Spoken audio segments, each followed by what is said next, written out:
Baristara Academy Podcast by Living Productive.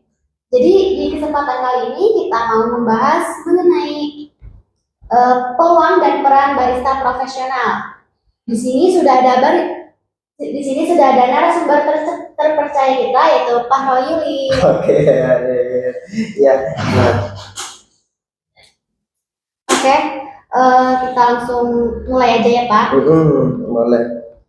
Pertanyaan pertama, bagaimana perkembangan industri coffee shop saat ini? Iya betul. Coffee shop tuh nambah sekarang nambah banyak lagi gitu kayak. Iya betul. Dan bahkan yang menggunakan brand sendiri, ada juga yang menggunakan brand franchise gitu.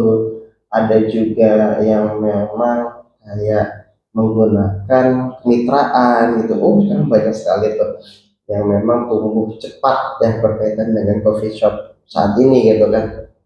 Nah, kalau kita lihat sendiri gitu kan ya, kayak di dalam lapangan ataupun ya mungkin kita sering juga main ke coffee shop gitu kan. Sekarang banyak yang menerapkan kopi keliling, ya kan? Iya betul. Ada juga yang menerapkan, bahkan sekarang ada kayak drive thru kopi, ya kan? Namanya kopi half ya kalau nggak salah, yang ada di kota Cilegon. Itu memang langsung gitu ya, kayak beli langsung boleh ambil itu kan. Nah itu juga bisa untuk konsep seperti itu, karena memang perkembangan kopi sekarang itu ya udah trennya gitu kan ya, kayak. Dan juga sekarang tuh menjadi bagian olah hidup juga gitu kan ya. Nah gitu. Nah dulu yang memang kalau kita lihat ya, coffee shop itu kan karena ikut hype ya, tren-trennya gitu kan, kayak gitu kan ya, bahwa kalau nggak ngopi nggak kece gitu ya. Kalau sekarang tuh bertahan karena memang coffee shop tuh udah ada konsepan gitu, udah ada konsepan yang jelas. Coffee shop ini mau kemana arahnya, tujuan segmentasi pasarnya kemana gitu kan. Kemudian coffee shop yang memang bertahan itu ada juga coffee shop yang punya komunitas pelanggan gitu kan.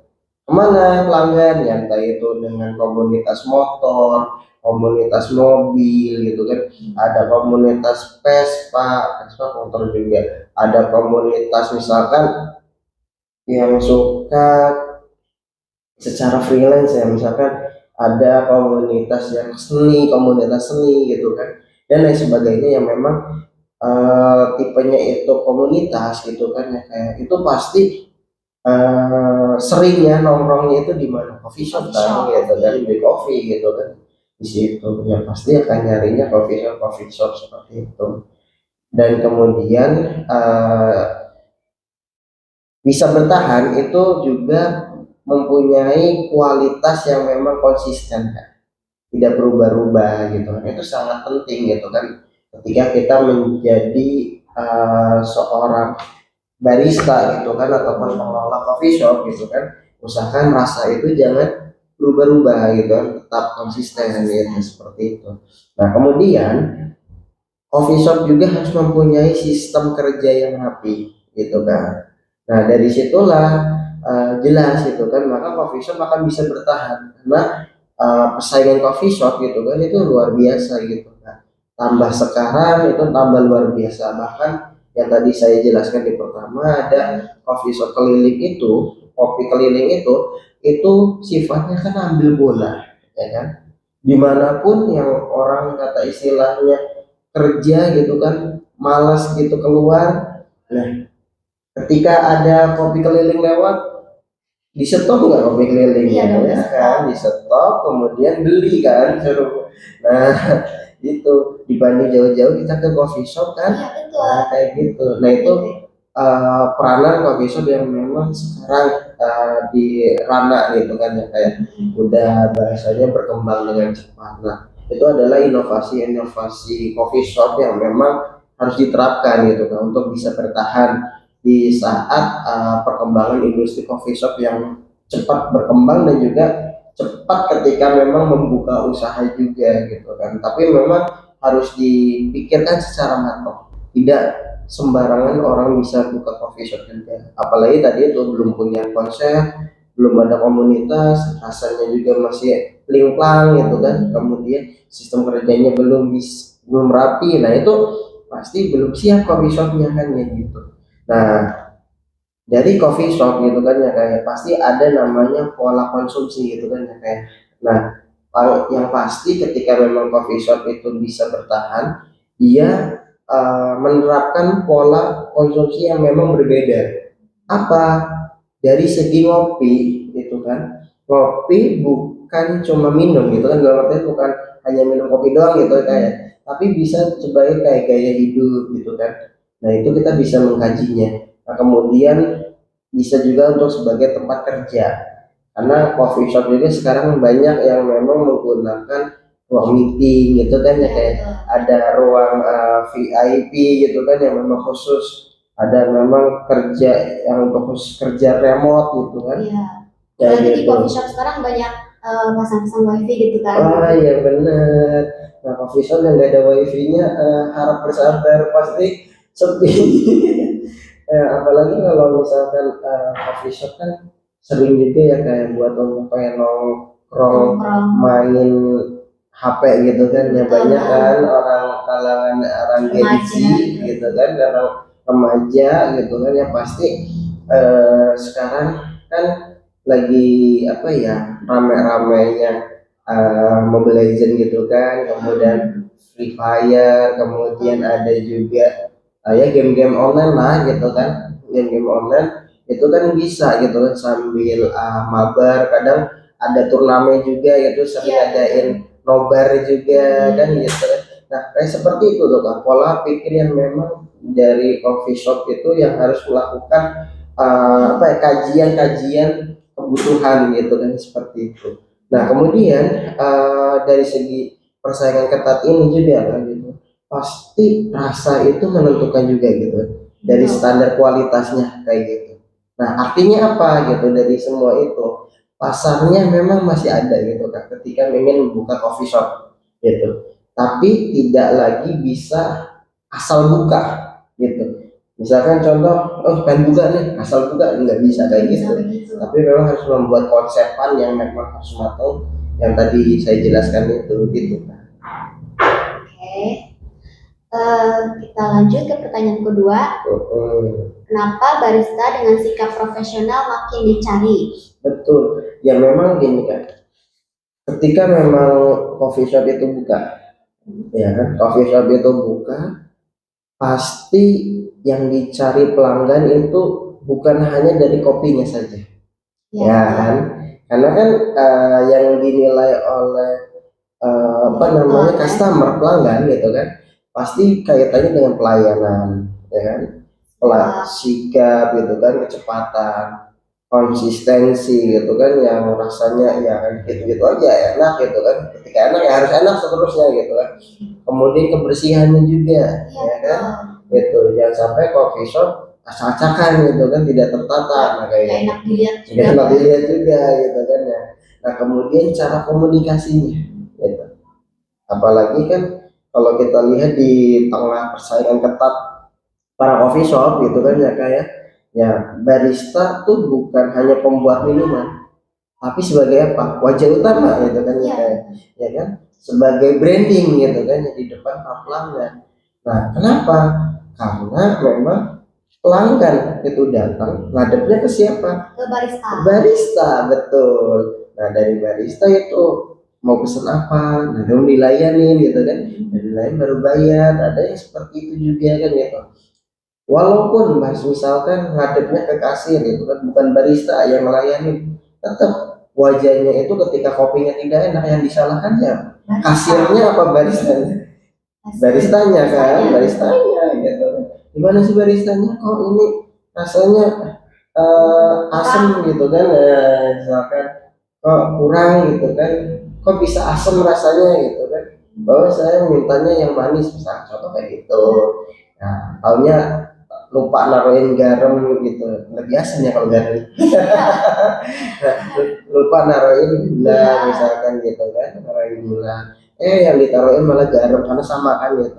Ya bentuknya. Kayak gitu.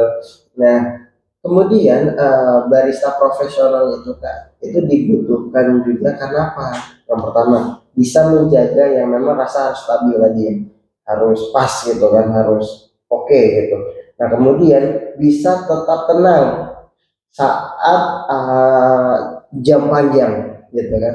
Jam panjang ini artinya banyak pelanggan nih yang datang berdatangan terus berdatangan. Nah, dia harus tetap tenang gitu kan. Nah, kemudian bisa ngehandle komplain gitu kan. Tanpa adanya drama ribut lah apalah gitu kan. Nah, itu yang memang dalam artian gitu Kak, seorang barista profesional tuh yang harus benar-benar bisa memanajemen stresnya, manajemen manajemen tekanan stres, betul, tekanan stres gitu, jangan sampai marah-marah gitu ya gitu. Nah, kemudian bisa kerja tim gitu kan, itu yang memang eh, kenapa seorang barista tuh banyak itu kan ingin membutuhkan seorang barista profesional gitu. Nah, kemudian owner juga lebih memilih barista yang apa? Yang konsisten. Kemudian yang bisa diandalkan gitu kan. Ya, kemudian eh, konsisten bisa diandalkan. Kenapa? Karena memang coffee shop gitu kan itu tidak dengan satu menu aja, ya kan? Tidak dengan bahasanya hanya latte art saja, ya kan? Karena memang yang sulit kan latte art ya, yang membuat apa namanya pola gitu kan. Nah, tidak dengan itu saja gitu kan, tapi memang barista yang konsisten gitu kan bisa diandalkan di sini dalam artian mau buat apapun dia mau gitu, tidak hitung-hitungan gitu kan. Nah, kalau tidak hitung-hitungan seperti itu kan berarti bisa diandalkan dan juga bisa seorang owner juga tenang gitu, bisa ditinggal kayak gitu kan, ya kan? Seperti itu. Daripada misalkan baristanya hanya jago latte art doang gitu kan, latte art doang tapi nggak bisa diandalkan, percuma gitu. Tidak konsisten gitu kan ya, percuma kayak gitu, seperti itu kan. Pertanyaan terakhir ya Pak, Hmm. apakah peluang kerja barista itu masih terbuka luas? Oh, sangat terbuka Kak, sangat terbuka. Makanya banyak banyak coffee shop berarti lebih banyak lagi barista kan, lebih banyak barista lagi gitu kan. Karena memang barista ini peminatnya dikit, jujur peminatnya Iya, dikit. betul. Kenapa? Karena memang standarnya lebih tinggi kan, ya kan? Kenapa lebih tinggi ya? Kita bisa lihat lah gitu kan, cara membuat kopinya, kemudian menjaga kebersihannya, kemudian harus bisa melayani dengan baik, menangani komplain dengan baik. Wah, itu pressure-nya luar biasa, itu udah tekanan tinggi gitu kan, udah di luar batas gitu kan ya, kayak gitu kan. Karena semua bisa jadi dikerjain oleh seorang barista juga gitu kan, seperti itu. Nah, cuman dari apa namanya peluang kerja itu yang pada dasarnya sangat menguntungkan gitu. Di sisi lain ketika kita sudah bekerja, kita mengambil ilmunya, kita bisa membuka coffee shop kayak gitu kan. Nah, bisa bisnis itu kan ya. Apa? Ya coffee shop independen. Kita bisa membuka sendiri gitu kan dari coffee shop tersebut gitu kan ya kan. Nah, kemudian apa? Kita bisa kerja juga di hotel atau di restoran. Kenapa? Karena memang di restoran sama hotel juga di situ ada coffee bar kan, kayak gitu. Apalagi kalau di restoran, wah satu kopi harganya berapa tuh? Udah 500.000 gitu kan, ya, seperti itu. Nah, kemudian dari hal seperti itu ya pasti peluangnya sangat besar gitu kan. Ya salah satunya kita juga bisa membuka usaha sendiri itu, gitu kan ya, itu wah peluang luar biasa. Yang tadinya kerja ke orang, kita bisa buka peluang kerja kayak gitu kan, seperti itu. Nah, kemudian yang dicari-cari oleh seorang coffee shop untuk barista itu apa sih gitu kan? Yang pasti sih paham basic espresso gitu kan, cara membuat kopinya gitu kan ya kan. Kemudian bisa melakukan kalibrasi, kalibrasi ini dalam penggilingannya gitu kan. Nah, kemudian yang pastinya disiplin gitu kan. Nah, kemudian mempunyai attitude yang bagus gitu kan, kemudian mau belajar, yang pastinya ketika coffee shop itu bukannya 12 jam, ya 12 jam misalkan sampai jam 11 malam atau jam 12 malam, atau misalkan sampai jam 10 malam biasanya, itu harus bisa siap kerja per shift gitu kan, mau kerja malam gitu kan, dari sore ke malam atau dari pagi ke sore gitu kan, seperti itu. Nah, sehingga apa, di situ memang peluang sangat luas itu kan, sangat luas. Tapi yang memang bertahan dan serius menjadi barista itu profesional itu memang tadi sedikit gitu kan ya, kayak sangat sedikit gitu kan. Nah, jadi memang bisa dilakukan gitu kan, bisa dicari, bisa juga untuk seorang barista itu membuka peluang gitu. Peluangnya apa? Bisa membuka usaha sendiri, bisa juga untuk kerja. Nah, kerja itu sebagai pembelajaran. Jangan sampai kalau di barista kita malah menjadi pekerja terus menerus gitu kan. Tapi apa? Kita coba ekspansi ataupun mencoba keluar dari zona nyaman gitu kan, untuk membuka usaha kayak gitu. Usahanya apa ya? Tadi udah jelas ya, bisa mempunyai coffee shop independen gitu kan, seperti itu. Gitu. Oke, jadi kesimpulan obrolan kita hari ini, industri coffee shop saat ini berkembang pesat dan menjadi bagian dari gaya hidup modern. Persaingan yang tinggi membuat kualitas produk dan pelayanan semakin penting. Karena itu, barista profesional sangat dibutuhkan sebagai penjaga kualitas dan representasi brand. Peluang kerja barista masih terbuka luas, baik sebagai karyawan maupun usahawan, asalkan dibarengi dengan skill dan sikap profesional. Cukup sampai di sini dulu obrolan kita hari ini ya Pak. Oke. Sampai jumpa di episode selanjutnya. Bye.